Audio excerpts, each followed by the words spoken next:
हाय everyone, नमस्ते and welcome to pure science. आज के वीडियो में हम देखेंगे शारीरिक विकास को प्रभावित करने वाले कारक, फैक्टर्स इन्फ्लुएंसिंग फिजिकल डेवलपमेंट। ठीक है, तो हम अभी देख रहे हैं शारीरिक विकास। इसके पहले के वीडियो में हमने देखा है शैशवावस्था, बाल्यावस्था तथा किशोरावस्था में शारीरिक विकास किस किस प्रकार से होता है। ठीक है, शारीरिक विकास जो है ना, इन स्टेजेस में शैशवावस्था में, बाल्यावस्था में और किशोरावस्था में किन किन अवस्थाओं से होकर के गुजरता है, साथ ही साथ किन किन अंगों का किस किस प्रकार से विकास होता है ना, ये सभी हमने देखा। ठीक है, मतलब मस्तिष्क का विकास किस प्रकार से होता है, हाथ पैर का विकास किस प्रकार से होता है, लंबाई, भार, है ना, इन सब के बारे में चर्चा किया। दांतों का विकास किस प्रकार से होता है, ये सभी हमने देख लिया। ठीक है, तो अभी हम इस वीडियो में हम देखेंगे कि इन विकास को प्रभावित करने वाले कारक कौन कौन से हैं।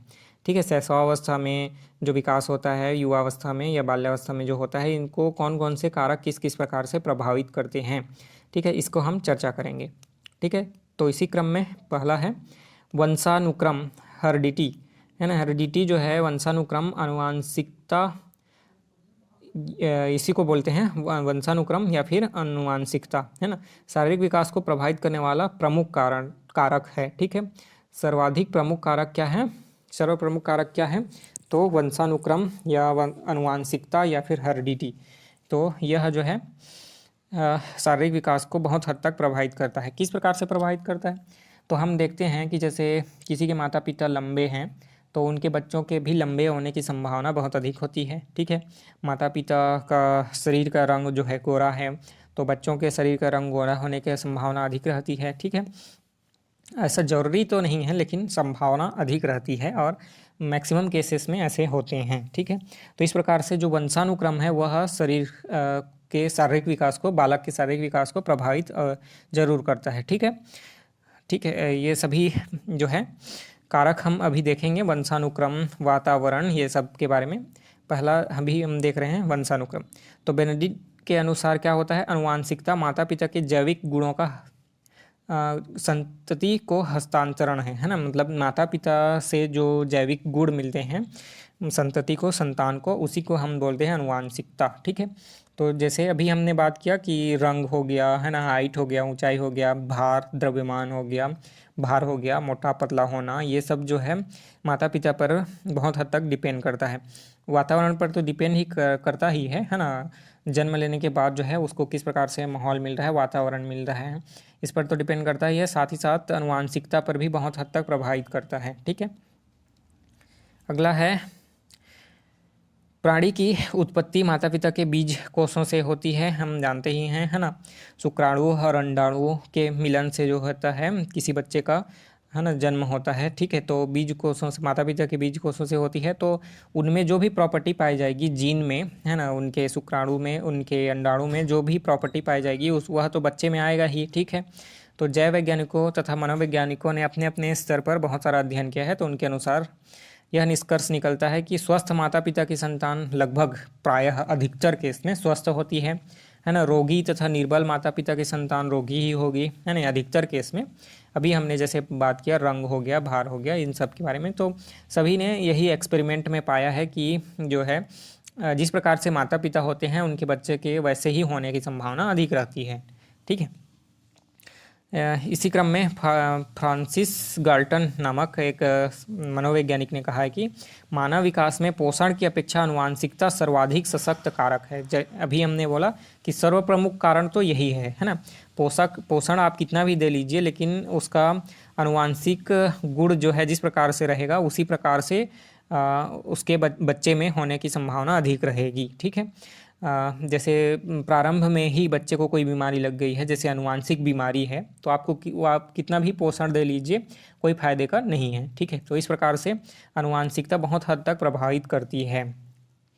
ठीक है, अगला है वातावरण। वातावरण किस प्रकार से प्रभावित करता है, तो इन्वायरमेंट, मनोवैज्ञानिक रॉस के अनुसार कोई बाह्य शक्ति जो हमें प्रभावित करती है वह वातावरण है। ठीक है, कोई भी बाह्य शक्ति जो हमें प्रभावित करती है, किसी इंडिविजुअल को प्रभावित करती है, उसको बोला जाता है वातावरण। ठीक है, कोई भी बाह्य शक्ति हो सकती है। Environment is any external force which influence अस। ठीक है, रॉस के अनुसार तो मनोवैज्ञानिक दृष्टि से किसी व्यक्ति का पर्यावरण तथा है ना उन सब उत्तेजनाओं का योगफल है जो उसे गर्भाधान से मृत्यु पर्यंत तक प्राप्त होता है। मतलब जन्म से लेकर के गर्भाधान से ही लेकर के मृत्यु तक का जो भी उसको मिलता है बाहर से कोई भी चीज़, उसको बोला जाता है पर्यावरण। ठीक है, वातावरण या पर्यावरण, है ना। तो सभी उत्तेजनाओं का योगफल बोला है ना, जो बच्चे को जन्म से लेकर के मृत्यु तक मिलता है। ठीक है, अगला है पौष्टिक भोजन, न्यूट्रिटिव डाइट। बालक का स्वस्थ एवं स्वाभाविक विकास विशेष रूप से पौष्टिक तथा संतुलित आहार पर निर्भर होता है। ऑब्वियस सी बात है ना, इसको तो सभी जानते ही हैं। बालक का जो है शारीरिक विकास किस पर निर्भर करता है, तो पौष्टिक आहार पर भी निर्भर करेगा ही, है ना। हम आनुवांशिकता को अभी छोड़ दे रहे हैं, ठीक है। आनुवांशिकता को अगर छोड़ दें तो पौष्टिक भोजन मिलेगा तो किसी का भी शारीरिक विकास तो अच्छे ही होगा। ठीक है, इस संबंध में सोरेनसन ने कहा है कि पौष्टिक भोजन थकान का प्रबल शत्रु और शारीरिक विकास का परम मित्र होता है। ध्यान दीजिएगा, थकान का शत्रु और शारीरिक विकास का परम मित्र होता है क्या? पौष्टिक भोजन। मतलब किसी बच्चे को पौष्टिक भोजन मिले तो बहुत हद तक संभावना है उसके स्वस्थ और सुंदर, स्वस्थ, शारीरिक मानसिक रूप से मजबूत होने की संभावना अधिक रहती है। ठीक है, अगला है नियमित दिनचर्या, रेगुलेटेड रूटीन अगर कोई अपना ले।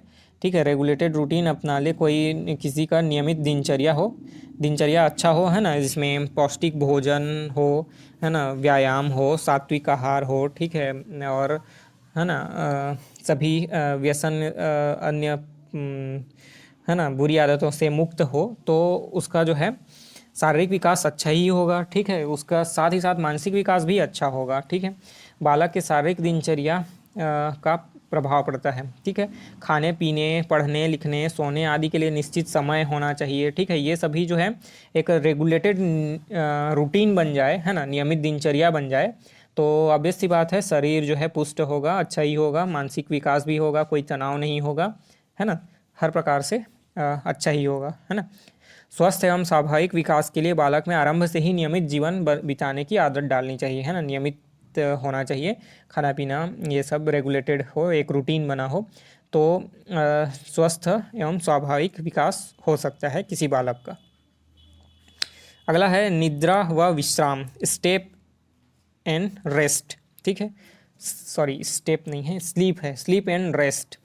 ठीक है, SEEP, स्लीप एंड रेस्ट। ठीक है, निद्रा और विश्राम, शरीर के स्वस्थ विकास के लिए निद्रा और विश्राम जो है बहुत आवश्यक है। ठीक है, निद्रा भी मिलनी चाहिए पूरी मात्रा में। ठीक है, और विश्राम भी मिलना चाहिए। अतः शिशु को अधिक से अधिक सोने देना चाहिए। 3 या 4 वर्ष की आयु के लिए 12 घंटे की निद्रा आवश्यक है। ध्यान दीजिएगा, यहाँ पर इम्पॉर्टेंट है, 3 से 4 वर्ष की अवस्था तक जो है बालक को 12 घंटे तक सोने देना चाहिए। 12 घंटे की निद्रा बहुत ही ज़्यादा आवश्यक है। ठीक है, किस अवस्था तक? 3 से 4 वर्ष तक। 3 से 4 वर्ष की आयु तक 12 घंटे की निद्रा आवश्यक है। बाल्यावस्था और किशोरावस्था में 10 और 8 घंटे क्रमशः। मतलब कि बाल्यावस्था में 10 घंटे और किशोरावस्था में 8 घंटे की नींद जो है लेनी चाहिए। ठीक है, उसके बाद युवावस्था आएंगे तो उसको और भी कम किया जा सकता है। 6 घंटा जो है प्रायः बोला जाता है कि 6 घंटा जो है बहुत अधिक मनोवैज्ञानिकों द्वारा तथा डॉक्टरों द्वारा भी सुझाया जाता है कि पर्याप्त नींद लेनी चाहिए। 6 से 7 घंटे का नींद जो है लेना ही चाहिए, उससे कम नहीं करना चाहिए। ठीक है, 6-7 घंटे की नींद जो है आवश्यक होती है स्वस्थ शरीर के लिए। ठीक है, बाल्यावस्था में 10 घंटा और किशोरावस्था में 8 घंटे की निद्रा जो है पर्याप्त होती है। ठीक है, पर्याप्त है। ठीक है, इससे अधिक जो है एक्स्ट्रा अगर कोई सो रहा है तो कोई फ़ायदा नहीं होगा, लेकिन 8 से 10 घंटे अगर सो रहा है तो फायदेमंद है, पर्याप्त है। ठीक है, बालक को इतना विश्राम मिलना आवश्यक है जिससे कि उसकी क्रियाशीलता से उत्पन्न होने वाली थकान पूरी तरीके से दूर हो जाएगी। ठीक है, बाल्यावस्था में अधिक क्रियाशील रहते हैं तो है ना, खेल कूद ये है ज़्यादा होता है, तो 10 घंटे का जो है आराम मिलना चाहिए उनको, निद्रा मिलनी चाहिए, ताकि वो जो है क्षतिपूर्ति हो जाए, मतलब जो थकान आया रहता है वह दूर हो जाए। ठीक है, और 8 घंटे की निद्रा किशोरावस्था के लिए। अगला है व्यायाम, खेल कूद व मनोरंजन। ये तो बहुत आवश्यक है ना चीज़ है। व्यायाम होना चाहिए, खेल कूद और मनोरंजन का साधन होना चाहिए, एंटरटेनमेंट, ठीक है। सदैव काम करते रहना तथा खेल कूद ना करना, ये जो है शरीर के लिए भी और मानसिक विकास के लिए भी हानिकारक होता है, ठीक है। मनोरंजन के अवसर न मिलना बालक के विकास को मंद कर सकता है, ठीक है। शारीरिक विकास को तो मंद करेगा ही, है ना, मानसिक विकास को भी मंद कर सकता है अगर पर्याप्त खेलकूद, व्यायाम और मनोरंजन की सुविधा उपलब्ध नहीं है तो, ठीक है। इस प्रकार शारीरिक विकास के लिए व्यायाम और खेलकूद जो है अपरिहार्य होते हैं, है ना, आवश्यक होते हैं। मनोरंजन एवं मनोविनोद भी शारीरिक विकास के में महत्वपूर्ण भूमिका अदा करते हैं, ठीक है। मनोरंजन का भी साधन उपलब्ध होने चाहिए, ठीक है। खेल कूद तो है ही, है ना, खेल कूद में ही अगर मनोरंजन कर ले रहा है बालक तो अच्छी बात है, और नहीं इसके अलावा भी कुछ चाहिए तो कुछ हद तक, कुछ लिमिटेशन के साथ जो है अन्य मनोरंजन के साधनों का भी उपयोग करने देना चाहिए, ठीक है। मनोविनोद के भी साधन उपयोग करने देना चाहिए। अगला है प्रेम, लव, ठीक है। तो बालक के शारीरिक विकास पर माता पिता के प्यार का तथा अध्यापक के प्यार व्यवहार का भी बहुत हद तक असर पड़ता है, ठीक है। यदि बालक को प्रेम पूर्ण व्यवहार मिले माता पिता से और अध्यापकों से तो वह काफ़ी खुश रहता है, और खुश रहने पर शारीरिक मानसिक रूप से खुश रहने पर विकास भी अच्छे तरीके से पॉजिटिव डायरेक्शन में होता है, ठीक है। तो यदि बालक को इनसे प्रेम और सहानुभूति नहीं मिलती है अपने माता पिता से और अध्यापकों से, तो वह दुखी रहने लगता है, और इससे शरीर पर भी प्रभाव पड़ता है, मन पर भी प्रभाव पड़ता है, मानसिक विकास भी रुक जाता है, शारीरिक विकास भी रुक जाता है, ठीक है। सही तरीके से नहीं हो पाता, ठीक है। विकास जो है कुंठित हो जाता है, मंद गति से चलने लगता है, रुक जाता है, ठीक है। तो प्रेम जो है एक आवश्यक फैक्टर है, इम्पॉर्टेंट फैक्टर है, जो माता पिता से और अध्यापकों से बच्चे को मिलना चाहिए, ठीक है। प्रेम पूर्ण व्यवहार करने पर बालक का विकास जो है अच्छे तरीके से होता है, ठीक है। अगला है सिक्योरिटी, सुरक्षा। शिशु या बालक, है ना, के सम्यक विकास के लिए उसमें सुरक्षा की भावना अति आवश्यक है। उसको सुरक्षित महसूस करना चाहिए, ठीक है। सुरक्षा की भावना जो है बहुत ही ज़रूरी है बालकों के विकास के लिए। बालक सुरक्षित ही महसूस नहीं करेंगे तो विकास किस प्रकार से होगा, ठीक है। तो इसलिए उनमें यह भावना बहुत अच्छे तरीके से होनी चाहिए, दृढ़ भावना मजबूत होनी चाहिए कि वह सुरक्षित है, ठीक है। इस भावना के अभाव में वह भय का अनुभव करने लगेगा, ठीक है। भय होगा तो आत्मविश्वास खो बैठेगा, ठीक है। और ये जो है बहुत ही ज़्यादा इम्पोर्टेंट फैक्टर है, इसको नोट कर लीजिए, एग्जाम के लिए बहुत ही ज़्यादा ज़रूरी है कि आत्मविश्वास बच्चों में कम कैसे होता है। तो उनमें आत्मविश्वास की कमी होती है किसी अनावश्यक चिंता के कारण, भय के कारण, सुरक्षा से संबंधित हो सकता है, या किसी भी अन्य प्रकार से उनको अगर भय बचपन में ही डाल दिया गया है उनके मन में, तो बच्चे आगे बढ़ कर के भी कोई खास जो है अचीवमेंट नहीं कर पाते हैं। आत्मविश्वास एक बार खो गया तो बहुत मुश्किल से रिटर्न होता है, ठीक है। बहुत ही ज़रूरी फैक्टर है आत्मविश्वास, बहुत ही इम्पॉर्टेंट है ना, नोट कर लीजिएगा। आत्मविश्वास के लिए आवश्यक है बच्चे को सुरक्षित महसूस करना। तो कभी भी भूल करके भी अपने बच्चों को भूत की कहानी या ऐसे कुछ जो है डरावनी बातें बचपन में तो नहीं ही बताई जानी चाहिए, ठीक है। भय वाली बातें बताई ही नहीं जानी चाहिए। वहाँ पर भूत है मत जाना, ये काम मत करना, नहीं तो ऐसा मार पड़ेगा, डांट पड़ेगा, कोई उठा करके ले जाएगा, चोर ले जाएगा, है ना, भूत आ जाएगा। ये सब बातें बिल्कुल ही गलत हैं, ये सब नहीं करनी चाहिए कभी भी।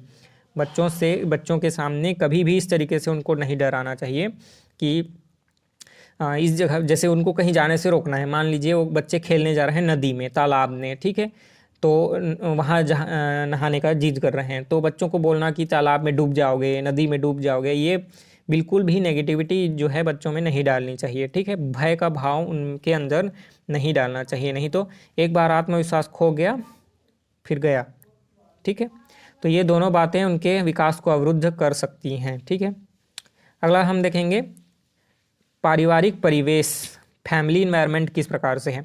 पारिवारिक जो इन्वायरमेंट है, परिवेश है, बहुत ही इम्पॉर्टेंट रोल प्ले करता है। दादा दादी, है ना, और माता पिता, ये सभी का एक बड़ा सा फैमिली है, सभी से प्रेम मिलता है, ठीक है, स्नेहपूर्ण व्यवहार होता है, सहयोग मिलता है, संरक्षण, सहानुभूति, है ना, सुरक्षा की भावना ये मिलती है। तो बच्चे का विकास बहुत अच्छे तरीके से, तेज़ी से और पॉजिटिव वे में होता है, ठीक है। शारीरिक विकास तो अच्छा होता ही है, मानसिक विकास भी बहुत अच्छे तरीके से होता है, ठीक है।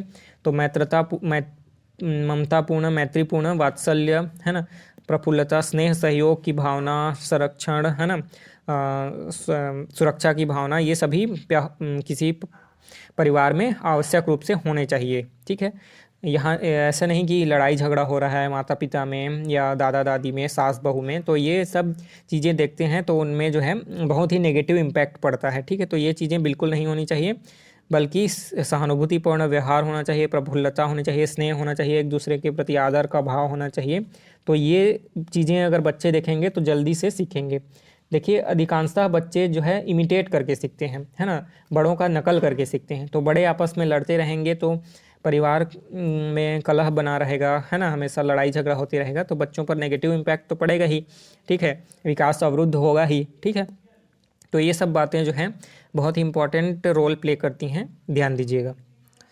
अगला है अन्य कारक में क्या है, शारीरिक विकास को प्रभावित करने वाले कुछ अन्य कारक भी हैं, जैसे गर्भवती का स्वास्थ्य। गर्भवती है कोई स्त्री, है ना, तो उसका स्वास्थ्य पर तो बिल्कुल बहुत ही ज़्यादा ध्यान देना चाहिए। ठीक है, रोग अथवा दुर्घटना के कारण उत्पन्न शारीरिक विकृतियाँ, जैसे कोई माता जो है गर्भ से है और उसका एक्सीडेंट हो जाता है, तो उसका जो है बच्चे पर तो नेगेटिव इम्पैक्ट पड़ता ही है ना, बिल्कुल, है ना, विकलांग होने की, शारीरिक विकृतियां आने की, मानसिक रूप से कमज़ोर होने की संभावना जो है बढ़ जाती है। तो इसलिए विशेष स्वास्थ्य का, गर्भवती के स्वास्थ्य का और उसकी सुरक्षा का विशेष ध्यान रखना आवश्यक है। ठीक है, जलवायु, सामाजिक परंपराएं, परिवार की आर्थिक स्थिति भी इम्पॉर्टेंट रोल प्ले करती है ना। जो परिवार है आर्थिक रूप से सक्षम है, ठीक है, तो शारीरिक विकास, मानसिक विकास पर बच्चे का, है ना, पॉजिटिव प्रभाव पड़ेगा और अच्छे तरीके से होगा। ठीक है, इसके अलावा विद्यालय परिसर, है ना, विद्यालय का माहौल कैसा है, घर परिवार का माहौल कैसा है, यह भी जो कारक होते हैं बहुत हद तक प्रभावित करते हैं। ठीक है, शिक्षा का स्तर कैसा है, शिक्षा सही तरीके से मिल रही है कि नहीं, है ना, बच्चे की संगति कैसी है। ठीक है, बच्चा किस किस जगह पर जाता है, कहाँ कहाँ दोस्त बनाता है, किससे दोस्त बनाता है, यह सभी जो है फैक्टर प्रभावित करते हैं बच्चे के विकास को। ठीक है, ठीक, तो इस वीडियो में इतना ही रखते हैं, बाकी के देखेंगे हम इधर अध्यापकों के लिए शारीरिक विकास के निहितार्थ, मतलब जो अध्यापकों को शारीरिक विकास के संबंध में क्या किया जाना चाहिए ताकि बच्चों का शारीरिक विकास अच्छे तरीके से हो सके, तो इसको हम देखेंगे नेक्स्ट वीडियो में। इस वीडियो में अभी हमने जो देखा, इसमें कोई डाउट हो तो आप कमेंट करके पूछिएगा। मिलेंगे अगले वीडियो में, तब तक के लिए नमस्ते, थैंक यू।